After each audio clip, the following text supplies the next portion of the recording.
Number 9.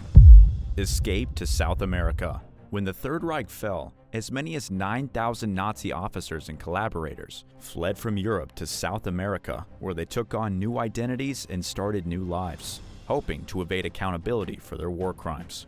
The vast majority of them, around 5,000, moved to Argentina, while somewhere between 1,500 and 2,000 fleeing Germans went to Brazil, and another 500 to 1,000 settled in Chile.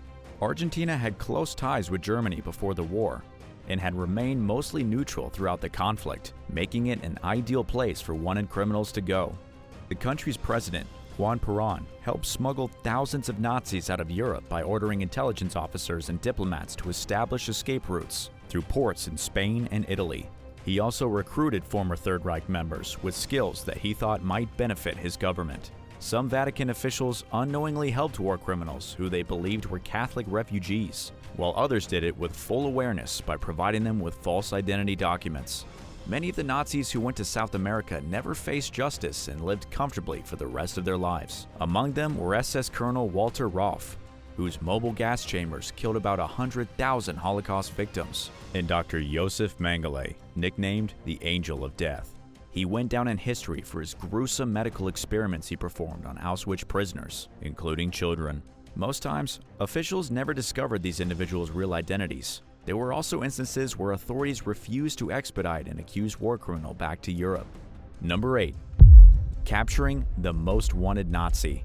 The South American countries where some Nazis fled weren't always complicit in giving up accused war criminals, forcing those who sought justice to come up with creative ways to capture them so they could face trial. One of the key organizers of the Holocaust, Adolf Eichmann, fled to Argentina in 1950, where he lived under the alias Ricardo Clement.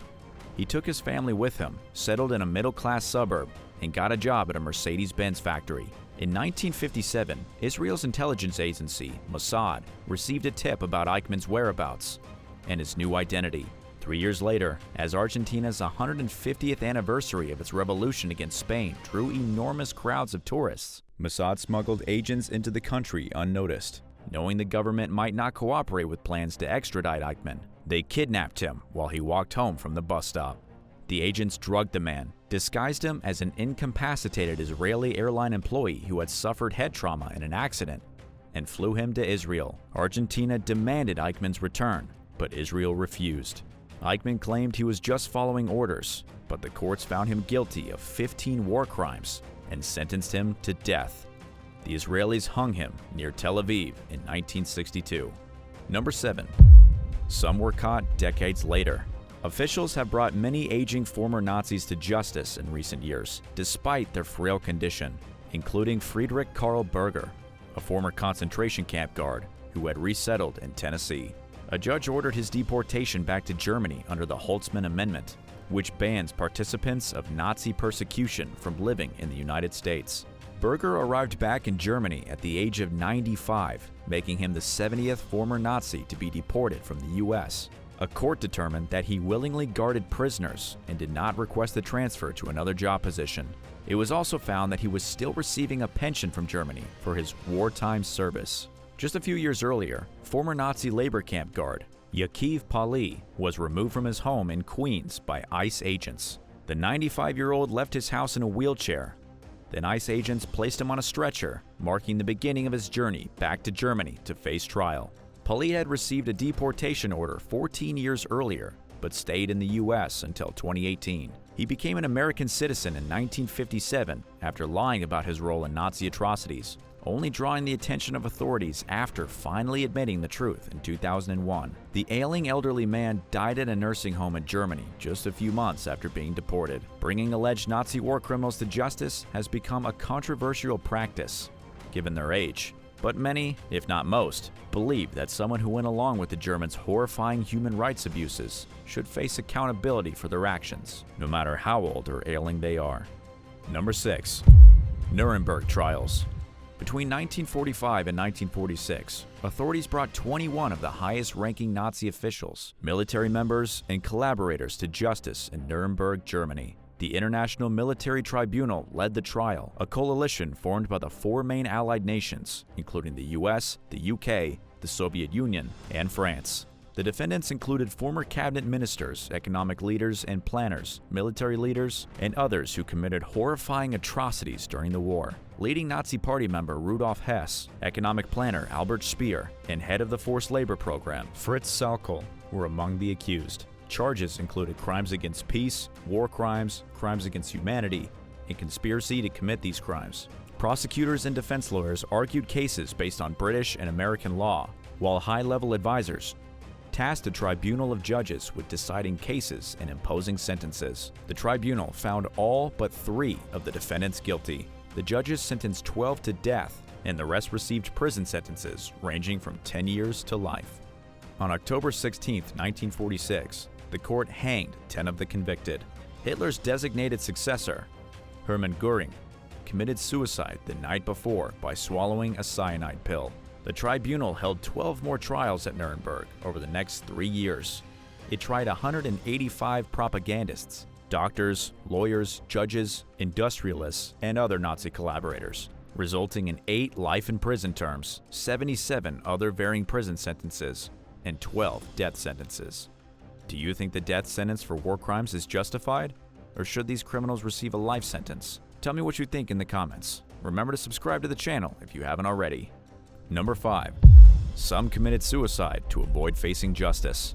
As the Allies advanced on Germany in 1945, some high-ranking Nazi officials decided that suicide was more dignified than being captured and tried as a war criminal.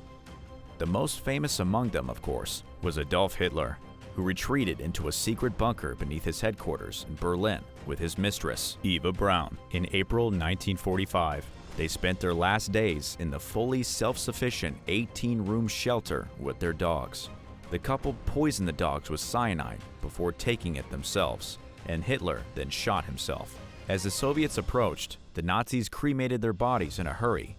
The Soviets took the ashes and moved them from place to place to avoid a memorial being placed in Hitler's honor. The Nazis surrendered 8 days after his suicide. Joseph Goebbels replaced Hitler as Germany's chancellor following his suicide. Just a day later, he and his wife Magda fatally poisoned their 6 kids and then killed themselves. Less than a month later, the British arrested Heinrich Himmler, Hitler's right-hand man, who largely orchestrated the plan to exterminate the Jews. By then, officials had stripped Himmler of his authority after he got carried away with his power-obsessed plans to draw the war out as long as possible. The British captured him as he tried sneaking out of Germany dressed as a soldier. He swallowed a cyanide capsule the next day while in custody. Number 4. They became U.S. government employees. Not all Nazis faced certain doom after Germany's surrender. Their valuable skills spared some Nazis from persecution in exchange for their service to the United States as part of a top-secret mission codenamed Operation Paperclip. Between 1945 and 1949, the American government recruited over 1,600 former Nazi scientists, engineers, and technicians for employment in the U.S. The desire to supersede the Soviet Union in the development of military and space technology motivated the project. Recruiters referred largely to a Third Reich catalog of scientists and engineers, known as the Ozenberg List, in deciding who to target. President Harry Truman had approved the operation on the condition that the recruiters would not consider any Nazi members or active supporters.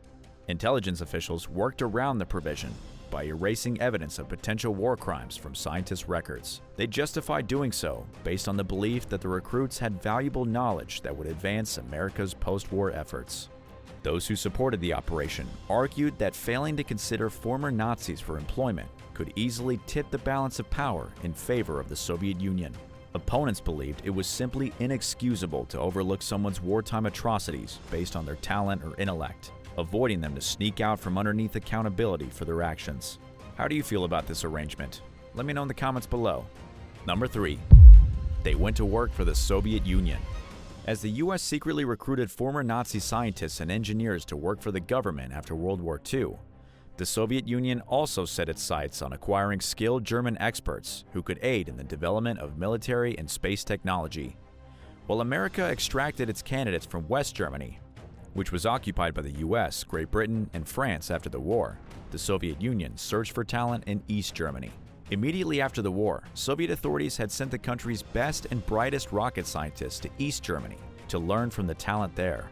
but the government soon became concerned that the Germans would learn too much about what the Soviet Union was up to, so they moved the operations where they could keep a direct eye on things.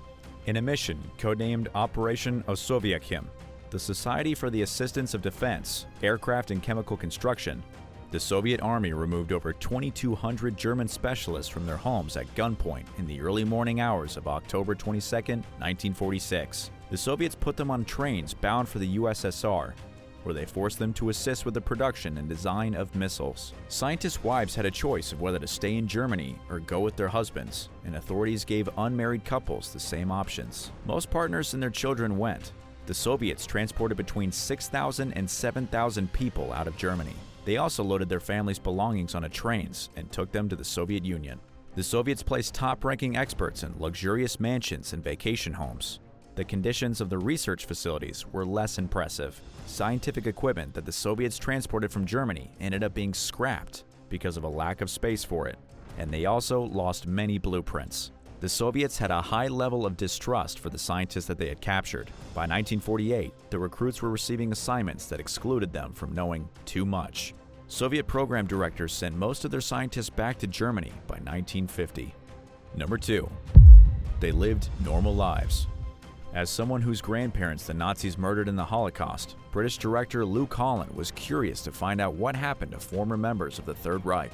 In a documentary released last year called Final Account, he details his mission to track down and interview former medics, SS officers, and concentration camp guards who had evaded both headlines and trials. Authorities allowed these average individuals, who they deemed as functionaries rather than war criminals, to resume their normal lives after the war as if nothing had ever happened. Most of them began their Nazi service as part of the mandatory Jungvolk program for boys aged 10 to 14. For older teens, there was the Hitler Youth and the League of German Girls. Some people Holland interviewed explained they didn't agree with Nazi sentiments, and they were too young to understand what they were a part of, but that they were excited to be part of something that seemed important. This is arguable, considering the overwhelming evidence that the Nazis taught children to hate at a young age. Most of these former participants expressed profound regret over their participation in what they may or may not admit they had a deeper knowledge of. Others were shockingly unremorseful, including an anonymous man who laughed when he recalled calling Bergen-Belsen guards to come and pick up some Jewish prisoners he had caught hiding in his family's pigsties. Former SS Lieutenant Karl Hollander admitted that he still honored Hitler. He said that he didn't believe in murdering Jews, but that he thought that they should have deported them elsewhere. Another SS member denied that 6 million Jews died in the Holocaust, saying that's a joke, and it didn't happen. It's both eye-opening and disturbing to learn that after being spared from punishment, many former Nazis still cling to their hateful sentiments. At number 1, denazification. After securing their victory, one of the Allies' biggest priorities was to deprogram German and Austrian society from the Nazi ideology. It started with the removal of the Nazi Party and SS members from power, along with any organizations that were associated with them. The Allies made an example out of prominent Nazi members and collaborators by bringing them to trial for their war crimes. The control of the German media was one of the major ways the US carried out denazification. They took control of 37 newspapers, 6 radio stations, hundreds of cinemas, magazines, book dealers, publishers, and printers. Denazification efforts were short-lived, as the countries leading the program lost interest in favor of other priorities. The US was focusing on German economic importance and the emerging Cold War with the Soviet Union, causing denazification to be put on the back burner. Both the British and the US handed responsibility for the program over to Germany in 1946. The French, whose version of denazification was mild from the start, abolished the program in 1950. In Soviet-occupied East Germany, denazification efforts focused on removing anti-socialist sentiments. Former Nazi Party members arrested collaborators, and a skewed tribunal of mostly socialist judges put them into work camps. The conditions at the camps were deadly, killing between 42,000 and 80,000 prisoners in the handful of years between the end of the war and 1950. Realizing that they had a better chance of survival in West Germany, even if they still faced punishment, many former Nazis defected. Thanks for watching. Don't forget to subscribe. If you enjoyed today's video, be sure to give it a thumbs up. I'll see you next time.